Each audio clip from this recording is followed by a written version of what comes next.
그날 시골 장터는 유난히 밝았다. 이른 햇살이 천막의 주름마다 금빛 능선을 만들고 사람들의 걸음은 가볍고 흥정 소리는 경쾌했다. 김순자는 새벽에 따온 오이를 한 줄 한 줄 천조각으로 닦았다. 손끝에서 물방울이 튀고 오이 껍질의 흰 가루가 햇빛을 받아 사르르 녹았다. 순자야, 오늘 오이결이 참 곱다. 옆 좌판의 박씨 아주머니가 말했다. 밤이 고르게 선을 했거든. 속살이 단단할 거야. 순자가 웃었다. 그때 장터 입구로 한 사내가 들어왔다. 검은 모자를 깊게 눌러쓰고 굽이 낮은 구두를 질질 끌지는 않되 발바닥으로 땅을 온전히 밟는 걸음이었다. 그는 아무 말 없이 순자의 오이 더미 앞에서 멈춰섰다. 오이를 내려다보는 눈길은 물건의 상태를 재는 장사꾼의 눈이 아니었다. 마치 오래 잠겨있던 기억의 표면을 손끝으로 더듬는 사람처럼 천천히 오래 바라보았다. 이 오이 내가 다 사겠소. 아이고 손님, 이렇게 많으면 어디다 쓰시려고. 필요한 데가 있어. 값은 제 값으로. 지갑을 꺼내던 그의 손에서 순자의 눈이 멈췄다. 손등을 대각선으로 가르는 흉터, 꽈배기처럼 굽고 굳은 손가락, 지폐 모서리를 잡은 엄지 끝에 미세한 떨림. 순자의 목구멍 어딘가에서 오래 잠겨있던 이름이 덜컥 걸려 올라왔다. 혹시 김영수? 너 영수 맞지? 사내가 모자챙을 들어 올렸다. 세월이 눈가를 깊게 파고들었지만 놀랄 때 살짝 커지는 동공은 변함없었다. 정말 오랜만이네요, 순자 씨. 그때 옆 좌판에서 젊은 상인이 고함을 질렀다. 저 사람, 지난번에 내 가게에서 돈 슬쩍한 놈이야. 소리의 방향이 한순간에 모이고 웅성거림이 벽처럼 솟았다. 맞다, 나도 봤다. 경찰 불러. 누군가 휴대폰을 들고 번호를 눌렀다. 다른 누군가는 영수의 팔을 거칠게 잡아챘다. 아닙니다. 오해야요. 영수가 몸을 빼며 순자를 향해 외쳤다. 순자 씨, 40해 전 그날 저 맞아요. 사이렌 소리가 멀리서 가까워졌다. 파란 빛이 천막의 굴곡을 타고 출렁이며 다가왔다. 경찰차가 골목을 비집고 들어오고 2명의 경찰이 내렸다. 신분증 좀 확인하겠습니다. 영수는 숨을 모았다 풀었다. 그리고 순자를 보았다. 그 시선에 이젠 숨지 않겠다라는 체념과 부탁이 동시에 있었다. 이분이 제 신분을 증명해 주실 겁니다. 순자는 목전미를 한번 쓸어내렸다. 심장이 콩밭처럼 뛰었지만 말은 또렷했다.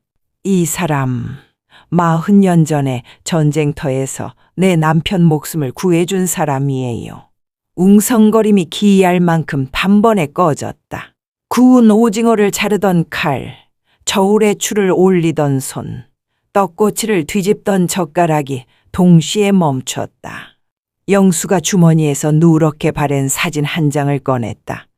젊은 순자와 군복 차림의 한재수, 그리고 그 옆에 어깨를 곧게 편 청년 영수. 모서리는 달았지만 셋이 조금 어색하게 웃는 표정은 선명했다. 경찰은 사진을 잠깐 들여다보더니 고개를 끄덕였다. 오해가 있었습니다. 젊은 상인은 멋쩍은 얼굴로 내가 사람을 잘못 봤나 보고 중얼거렸다. 그날 저녁 순자는 영수를 집으로 데려왔다. 마당의 장독대가 노을을 얕게 받아 붉은 유운을 뿜었다. 부엌에서는 된장찌개가 자글자글 끓었고 상 위에는 오이 무침, 고등어 조림, 김치전이 올랐다. 숟가락이 들리기까지 오래 걸렸다. 그날 이후로 왜 소식이 없었어? 순자의 목소리는 마당 햇빛이 쓰러지듯 낮게 가라앉았다. 영수가 숟가락을 놓았다. 살아 돌아온 게 미안했지. 한중이님이 날 밀쳐내지 않았으면 내가 맞았을 거였으니까. 날 어디에도 묶어두질 못했어. 미안함은 살아남은 사람을 2번 죽여. 순자가 천천히 말했다. 당신 덕분에 마지막 인사를 했어. 그날 이후로 나는 하루도 고마움을 잊은 적이 없어. 2 사람은 그날 새벽 달기 울 때까지 이야기했다. 전선에 쌓이던 눈, 흐린 새벽빛 속의 군화 자국, 떨리는 손으로 쓴 짧은 편지. 전쟁이 끝나고 도시의 모서리들을 떠돌던 세월. 간혹 편지를 쓰려다 찢어버렸다는 고백. 순자는 들으면서 남편 재수가 돌아오던 밤의 냄새를 떠올렸다. 젖은 군복의 축축함, 말 끝에 묻어있던 쇠뇌, 손을 잡을 때 전해지던 살아있다는 감각. 다음 날 영수는 장터에 남았다. 본래 사려던 오이는 뒤로 미루고 순자의 좌판에서 상자 나르는 일을 도왔다. 그날 오후 어제 고함치던 젊은 상인이 조심스럽게 다가왔다. 아저씨, 미안했어요. 내가 사람을 잘못 봤나 봐요. 영수가 손을 내밀었다.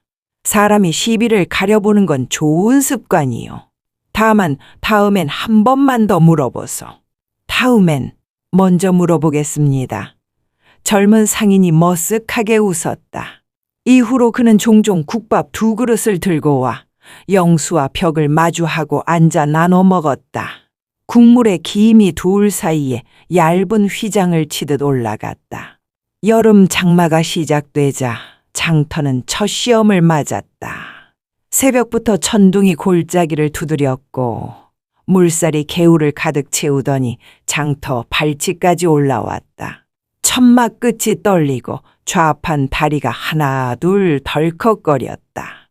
장독대, 순자가 마당을 보며 외쳤다. 성호 씨, 모래주머니.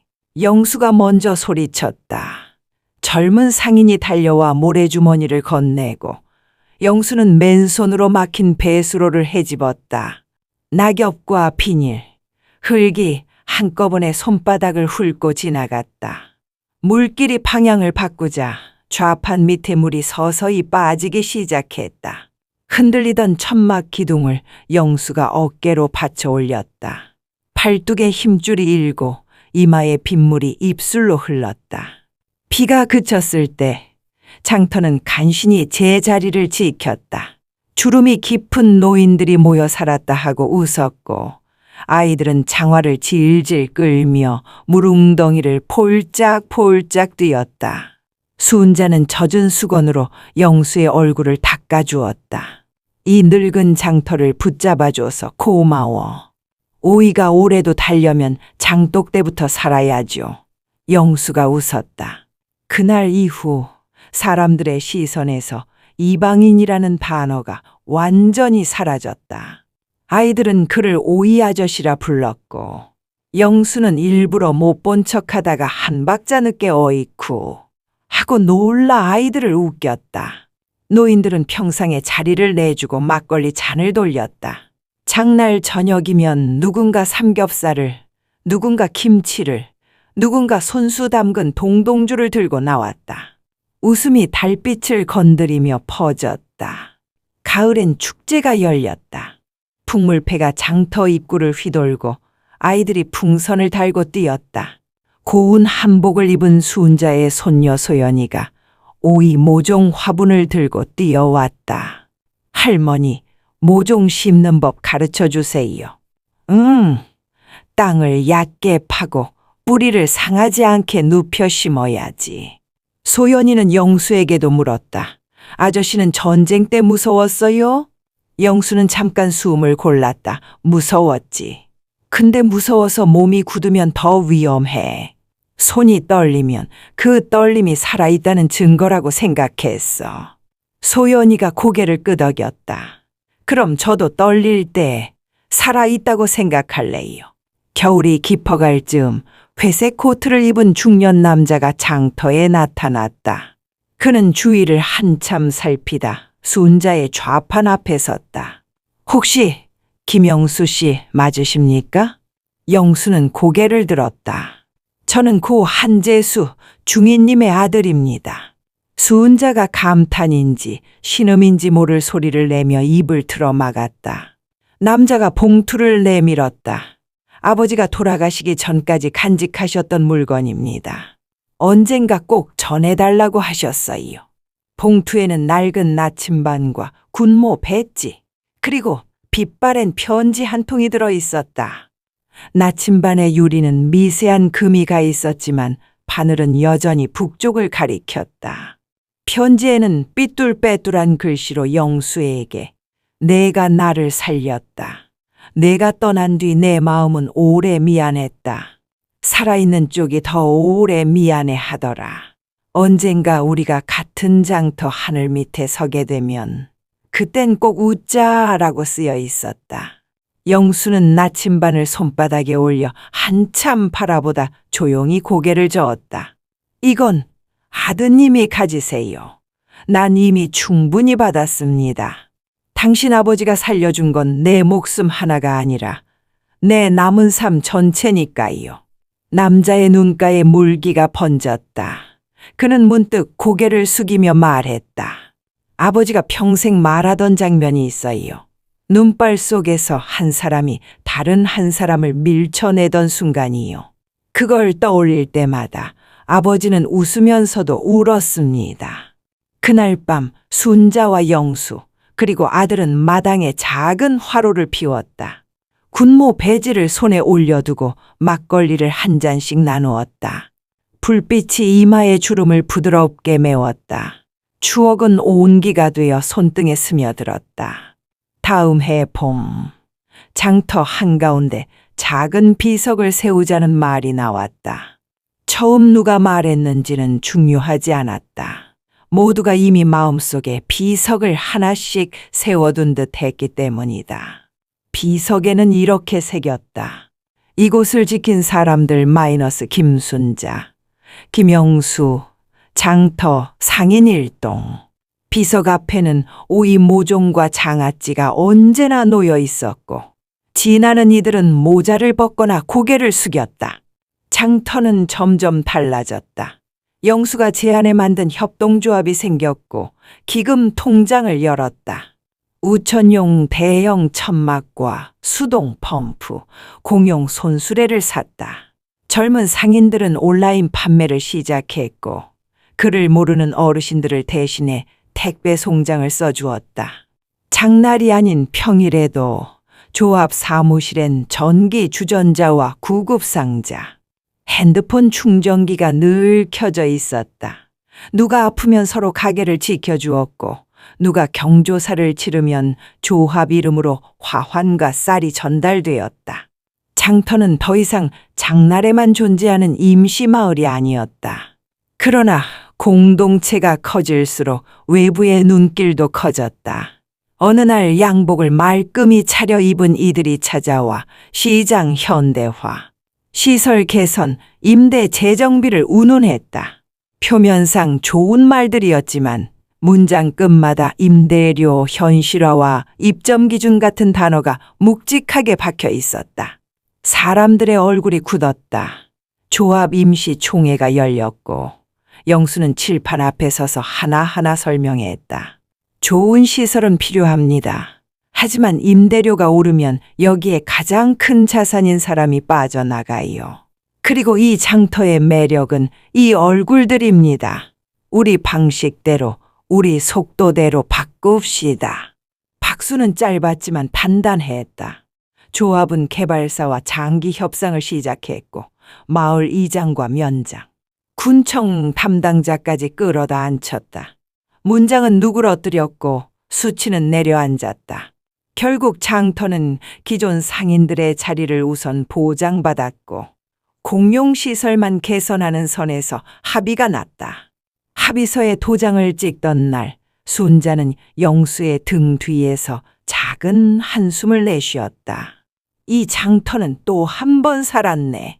몇 해가 더 흘렀다.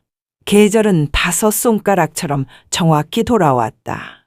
봄에는 모종, 여름에는 장마, 가을에는 핵곡, 겨울에는 하얀 입김. 영수의 머리는 더 희어졌고 손의 떨림은 예전보다 잦아졌다. 그래도 그는 매일 같은 시간에 같은 길을 걸어 장터로 나왔다. 소연은 중학생이 되어 영어 단어를 중얼거리며 좌판 계산을 도왔다. 어느 날 소연이 물었다. 아저씨, 왜 매일 오이를 닦아요? 요즘은 포장돼서 오던데. 닦는 시간에 생각이 고요해지거든. 넌 단어 외우면 머릿속이 분주해지지? 난 오이 닦으면 마음이 한 칸 비워져. 그럼 전 단어 외우기 전에 오이를 한번 닦아볼래요. 소연이 웃었고 영수도 웃었다. 두 사람의 웃음이 오이 껍질의 반짝임과 섞여 여름빛이 되었다.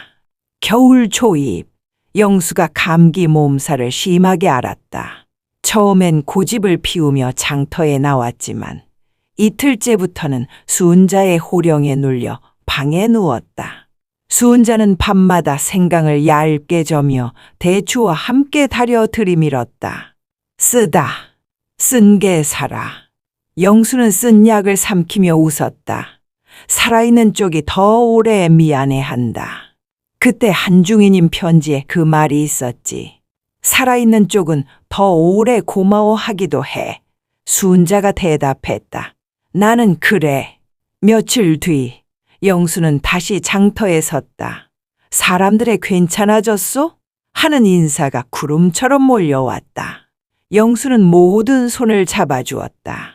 그날 저녁 조합 회의에서 젊은 상인이 말했다. 우리 비상인력 체계 만들죠.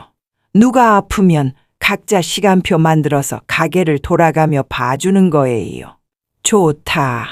영수가 고개를 끄덕였다. 사람이 먼저고 장사가 그 다음이요. 그 말은 그날 회의록의 첫 줄이 되었고 이후 장터의 규칙이 되었다. 어느 봄날 소연이 수상한 봉투를 들고 달려왔다. 할머니, 우체국에서 왔어요. 봉투에는 군청 문서와 함께 오래전 열지 못했던 편지가 들어있었다. 발신인은 40년 전 같은 중대중이었던 사람의 아들이었고 편지에는 늦게 전달된 경위와 함께 전우들의 당시 진술서가 복사되어 들어있었다. 진술서에는 김영수는 폭발 직전 한재수를 밀쳐 구했다는 문장이 명확하게 적혀 있었다. 누구에게도 의심받지 않던 사실이지만 글로 보니 이상하게 새삼스러웠다. 영수는 편지를 접어 품에 넣었다. 이제 진짜로 어디 가도 되겠구먼. 어디를 가? 수은자가 웃었다. 여기 말고 어디를? 그래, 어디를 가? 영수가 중얼거렸다. 여기가 내 북쪽이니. 그해 여름, 장터는 또 한 번 큰 비를 맞았다. 이번엔 상류의 두 보수 공사가 겹쳐 물이 훨씬 빠르게 불었다. 조합에서 미리 나눠준 비상연락망이 울렸다. 펌프, 모래주머니, 좌판 위로 훈련하듯 움직임이 빨랐다. 영수는 예전처럼 가장 앞에 서 있으려 했지만 젊은 상인들이 먼저 달려나가 그를 뒤로 밀어냈다. 아저씨는 뒤에서 지휘하세요. 영수는 잠깐 서운했다가 곧 웃었다. 이제는 내가 없어도 되겠구나. 물은 이번에도 장터를 비껴갔다. 비가 그친 뒤 사람들은 서로의 손등을 부딪혀 인사를 대신했다. 누구도 소리쳐 자랑하지 않았지만 장터의 심장은 한층 굵어졌다. 세월이 더 흘렀다. 수은자의 걸음이 느려졌고 영수의 목소리는 한 톤 낮아졌다. 어느 가을 아침 영수가 장터 비석 앞에 서서 모자를 벗었다. 한중이님, 올해도 모종 잘 자랐습니다. 그는 잠깐 눈을 감았다. 바람에 오이잎이 긁히는 소리가 살짝 났다. 때 맞춰 소연이 다가왔다. 아저씨, 학교에서 장터 역사 발표하래요. 이야기 좀 해주세요. 어디서부터? 그날 장터에 경찰차가 들어왔던 그때부터요. 영수는 웃었다. 그래, 거기부터 하자. 그런데 기억해라. 이야기는 사건으로 시작해도 사람으로 끝나는 거다. 겨울이 오기 전날 영수는 조용히 알았다. 이번에는 감기보다 깊었다. 수은자가 밤새 손을 잡고 앉아 있었다. 영수가 말했다. 수은자 씨, 응, 난 이제 미안함보다 고마움이 더 큽니다. 나도 그래. 창밖에 첫눈이 소리 없이 내렸다. 새벽녘 영수의 숨소리가 아주 조용해졌다. 수은자는 그의 손을 마지막까지 놓지 않았다. 손바닥에 오래된 흉터가 새벽빛의 은빛으로 반짝였다. 장례는 조용히 그러나 넓게 치러졌다. 장터 사람들, 군청 사람들, 멀리서 온 전우의 아들, 국밥집 주인, 떡볶이 파는 할머니, 아이들까지 비석 앞에서 모두가 모자를 벗었다. 소연이 영수의 모자를 품에 꼭 안았다. 수은자가 비석 아래 오이 모종을 하나 심었다. 가만히 있어도 자라는 게 있고 가만히 있어도 사라지는 게 있다. 너는 늘 자라게 만들었지. 수은자가 흙을 덮으며 말했다. 봄이 다시 오자. 모종은 거짓말처럼 굵어졌다. 장터는 여전히 매주 같은 자리에 펼쳐졌고 조합 사무실의 전기 주전자는 쉬지 않고 물을 데웠다. 소연은 장터 역사를 발표하며 마지막 슬라이드에 이렇게 적었다. 우리는 상품을 파는 사람들이 아니라 서로의 시간을 사는 사람들입니다. 사람들이 박수를 쳤다. 발표를 마친 소연이 비석 앞에 한참 서 있었다. 바람이 머리카락을 건드렸다. 그녀는 모자를 고쳐 쓰고 장터 끝으로 뛰어갔다. 오이 아저씨가 말했지. 이야기는 사람으로 끝난다고. 그러니까 난 사람을 계속 끝까지 써야지. 여름의 어느 장날, 낯선 젊은 부부가 장터를 찾았다. 아이 손을 잡고 서툴게 좌판을 돌며 물건을 샀다. 비닐봉지를 양손 가득 들고 비석 앞에서 멈췄다. 잠깐 둘러보다가 아이에게 속삭였다. 이분들이 이 장터를 지킨 분들이래. 아이의 눈이 동그랗게 커졌다. 지키면 뭐가 좋아? 우리가 여기에 올 수 있지. 아이의 손에 들린 작은 오이가 햇빛을 받아 반짝였다. 그 반짝임은 몇십 년 전 새벽의 장독대처럼, 몇 해 전에 물난리 뒤 저녁놀처럼, 방금 누군가 깎아 내려놓은 사과처럼 선명했다. 해가 기울 때가 되면 장터는 조금 느려졌다. 좌판의 그림자들이 서로의 발등을 덮고 물건을 한 번 더 정리하는 손길이 많아졌다. 그 느려짐 속에서 사람들은 꼭 한 번씩 비석을 힐끗 보았다. 이곳을 지킨 사람들이라는 문구는 늘 거기 있었다. 누구의 삶이든 한 줄짜리 글로 환원되는 날이 올 것이다. 다만 그 한 줄이 충분하도록 서로의 시간을 더해줄 수 있기를. 어느 날 아주 늦은 장날이 끝난 뒤 수은자는 비석 앞에서 천천히 앉았다 일어섰다. 무릎에서 딱 소리가 났다. 그녀는 혼잣말처럼 중얼거렸다. 영수야, 오늘도 장이 섰다. 너 없는 자리에도, 그런데도 너는 여기 있다.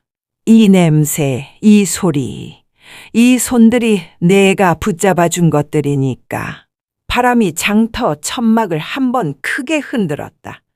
먼 곳에서 아이들이 웃는 소리가 바람을 타고 넘어왔다. 그 웃음은 예전과 다르지 않았다. 아마도 앞으로도 그럴 것이다. 이야기가 사람으로 끝나는 한, 그리고 그 사람이 또 다른 사람을 붙잡는 한, 이 장터는 계속 설 테니까. 그리고 정말 오랜 세월이 흘러 소연이 어른이 되었을 때 장터 초입에 작은 나무 간판이 하나 더 걸렸다. 사람을 파는 시장 마이너스 웃음, 인사, 손길, 시간. 누군가 그 문구가 이상하다며 피식 웃었지만 대부분은 고개를 끄덕였다. 여전히 오이는 닦여서 반짝였고 비는 때때로 내렸고 여름이면 아이들은 물웅덩이를 볼짝거렸다. 장터는 늘 그랬듯 사람들의 하루를 맞아주었다. 그리고 어느 저녁 해가 기우는 그림자 속에서 소연이 아이 손을 잡고 속삭였다. 저기 봐. 저 비석이 우리 이야기의 첫 문장이야. 마지막 문장은 우리가 내일 또 오는 거. 장터 끝에 하늘이 느리게 붉어졌다. 붉은 빛이 비석의 글자를 훑고 오이 껍질을 쓸고 사람들의 뒷모습을 오래 붙들었다. 그 빛 속에서 오래전 한 사람이 다른 한 사람을 밀쳐내던 그 순간이 아주 조용히 그러나 또렷하게 살아났다. 그리고 그 다음 장면들 붙잡아준 손, 함께 버틴 비, 나눠 먹은 국밥, 북쪽을 가리키던 나침반 이 줄지어 따라왔다. 이야기는 그렇게 사람으로 끝났고 사람으로 계속되었다. 다음 장날을 기약하면서